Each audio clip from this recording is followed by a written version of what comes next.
আন্দোলনকে সমর্থন করেছি, আগেও আপনারা দেখেছেন।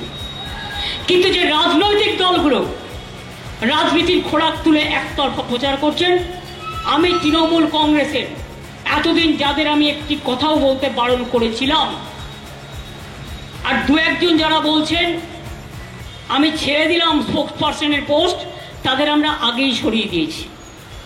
মনে রাখবেন, তারাও কিন্তু চক্রান্তের মধ্যে ছিল। যখন আমরা জানতে পেরেছি, আমি তৃণমূল কংগ্রেস করে বলে রেয়াত করিনি।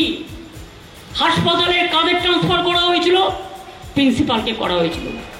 এমএসভিপি যিনি হসপিটালের দায়িত্বে, তাকে ট্রান্সফার করা হয়েছে। এইচওডি যিনি হেড অফ দ্য ডিপার্টমেন্ট, তাকে ট্রান্সফার করা হয়েছে। যিনি পুলিশের দায়িত্বে ছিলেন, তাকে ট্রান্সফার করা হয়েছে। কাকে করা হয়নি? যা যা বলেছেন প্রত্যেকটা দাবি আমরা মেনে নিয়েছি। আর এখন তো আমাদের হাতে কেস নেই, এখন তো কোর্টের বিচারে এটা সাবজুডিস এবং সিবিআই এর হাতে কেস।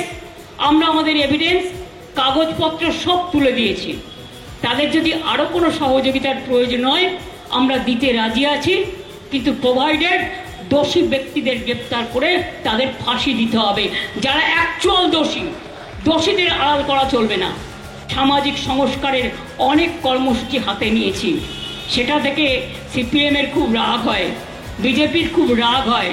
তাই একটা ইস্যু পেয়েছে, ভাবছে ওই লঙ্কা কাণ্ডের মতো বানরের পেছনে আগুন লাগিয়ে দাও, যেভাবে করেছিল রামায়ণে আপনারা শুনেছিলেন।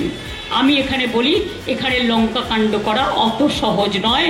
মানুষ বুঝবে, আস্তে আস্তে আপনারা বুঝবেন আসল রহস্যটা কোথায়। চরিত্র হনন করছে কারা? এরা ছাত্র ছাত্রীরা নয়, এরা কিন্তু রাজনৈতিক দল পরিকল্পিতভাবে করছে। কারণ তারা মমতা ব্যানার্জিকে সরাতে চায়। আরে মমতা ব্যানার্জি সরতে রেল থেকে দুবার সরে এসেছি, জাস্ট একটা কাঁধে ব্যাগ নিয়ে চলে এসেছি, আমার 1 সেকেন্ড লাগে। কিন্তু আমি অন্যায়ের কাছে মাথা নত কোনোদিনও করিনি, আর করবও না। এটা মাথায় রাখবেন।